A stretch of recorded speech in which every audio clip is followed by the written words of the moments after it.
Marcelo Tunasi se confie enfin après son passage au tribunal. À sa sortie du tribunal de Kinshasa, le pasteur congolais Marcelo Tunasi a finalement accepté de briser le silence. Pendant plusieurs jours, son nom a envahi les réseaux sociaux, les plateaux télévisés et les discussions de rue. Entre rumeurs, accusations et commentaires passionnés, l'opinion publique semblait déjà avoir rendu son verdict.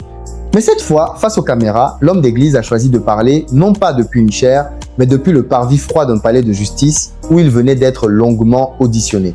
Il apparaît visiblement fatigué. Les traits tirés, la voix plus posée qu'à l'accoutumée, il ne ressemble plus au prédicateur énergique que ses fidèles connaissent. « Je ne suis pas un fugitif, je ne suis pas un criminel », lâche-t-il d'emblée, comme pour fixer le cadre de son intervention. Autour de lui, des avocats, quelques proches et un cercle de journalistes tentent de capter chaque mot. Le silence se fait presque religieux lorsqu'il commence à évoquer son passage devant les juges. Selon lui, l'audition a duré de longues heures, ponctuée de questions précises sur les circonstances entourant le décès de son épouse, Blanche. « J'ai répondu à tout », affirme-t-il, insistant sur sa volonté de coopérer pleinement avec la justice congolaise. Il explique avoir été interrogé sur des documents administratifs, notamment le certificat de décès, et sur certaines incohérences relevées par la partie civile. Ce sont des détails techniques que je ne maîtrise pas moi-même, dit-il, évoquant des procédures qu'il aurait confiées à des collaborateurs. Depuis plusieurs semaines, l'affaire suscite une vive émotion. La famille de la défunte a déposé une plainte formelle soupçonnant des irrégularités dans les démarches liées au décès. Des voix s'élèvent pour demander toute la lumière sur ce dossier sensible. Sur les réseaux sociaux, les hashtags se multiplient, les prises d'opposition se radicalisent. Certains soutiennent fermement le pasteur, estimant qu'il fait l'objet d'un acharnement médiatique.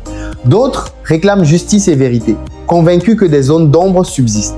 Dans sa déclaration, Marcelo Tunasi tente d'apaiser les tensions. Il affirme comprendre la douleur de la famille de Blanche et dit respecter leur droit à saisir la justice. « Je n'ai rien à cacher », répète-t-il.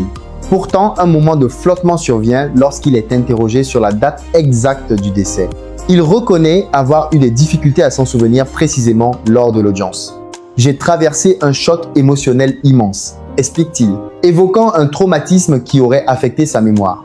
Ces propos, cependant, alimentent davantage les débats. Les avocats du pasteur insistent sur la présomption d'innocence. Ils dénoncent ce qu'ils qualifient de procès médiatique et rappellent qu'aucune condamnation n'a été prononcée. « Mon client est un homme public, donc une cible facile », affirme l'un d'eux. Ils assurent que tous les documents contestés seront examinés par des experts indépendants et que la vérité émergera au terme de la procédure. Dans la rue, les réactions sont contrastées. À Kinshasa, certains fidèles continuent d'afficher leur soutien indéfectible. Devant son église, des groupes prient, chantent et demandent à Dieu de le fortifier. C'est un homme de Dieu, il ne peut pas faire ce qu'on lui reproche, confie une paroissienne en larmes. D'autres habitants, plus sceptiques, estiment que la justice doit aller jusqu'au bout, sans pression ni interférence. Au cœur de cette tempête, Marcelo Tunasi dit se sentir humainement brisé, mais spirituellement debout. Il raconte les nuits sans sommeil, les messages de haine reçus en ligne, mais aussi les paroles de soutien venues d'Afrique et de la diaspora. « Je remets tout entre les mains de Dieu et de la justice », déclare-t-il, dans un mélange de foi et de résignation. Les observateurs notent que son ton est plus mesuré que par le passé.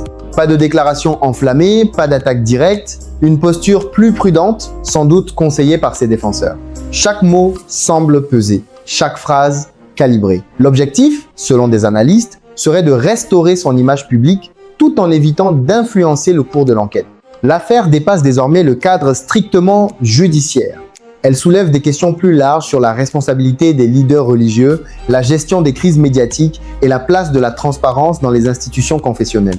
Certains spécialistes du droit estiment que ce dossier pourrait faire jurisprudence en matière de contrôle des documents liés au décès et à leur certification.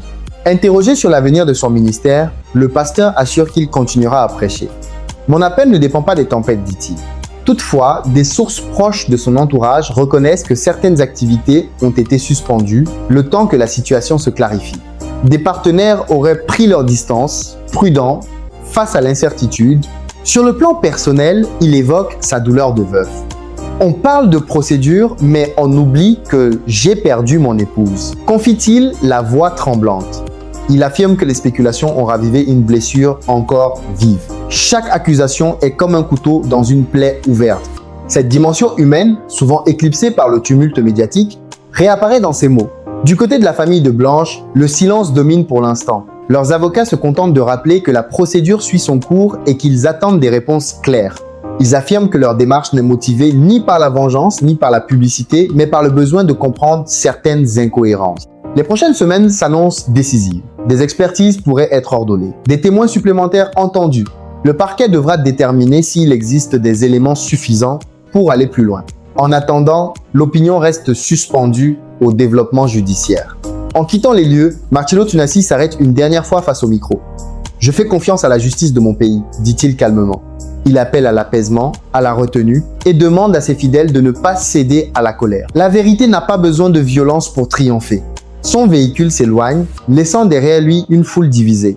Certains applaudissent, d'autres murmurent leur scepticisme. L'affaire, elle, est loin d'être close.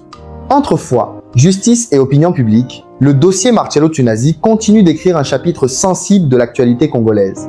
Ce qui est certain, c'est que cette prise de parole marque un tournant. Pour la première fois depuis le début de la procédure, le principal concerné s'est exprimé longuement, exposant sa version des faits, reconnaissant ses fragilités, mais niant toute faute intentionnelle. Reste désormais à la justice le soin de trancher, loin du tumulte des réseaux sociaux, dans la rigueur des textes de loi et l'examen des preuves. Dans ce climat tendu, une chose apparaît évidente. Au-delà des polémiques, c'est la recherche de la vérité qui doit primer.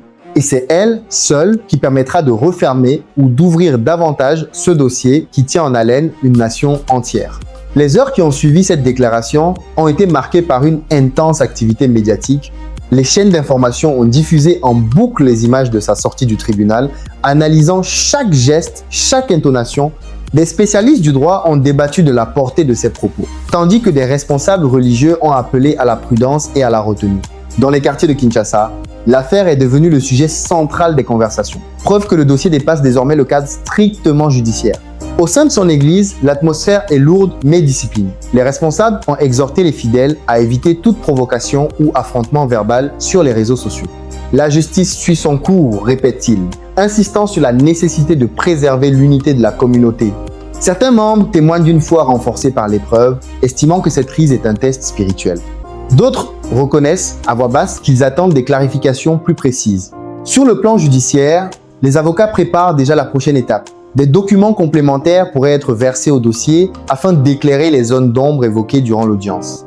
Des sources proches du parquet indiquent que l'analyse technique des pièces administratives sera déterminante. Chaque détail, chaque signature, chaque date sera scrutée avec minutie.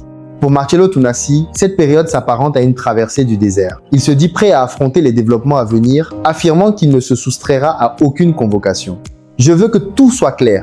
Pour moi, pour ma famille, pour l'Église », a-t-il confié à un proche. Mais derrière cette détermination affichée, la pression reste palpable.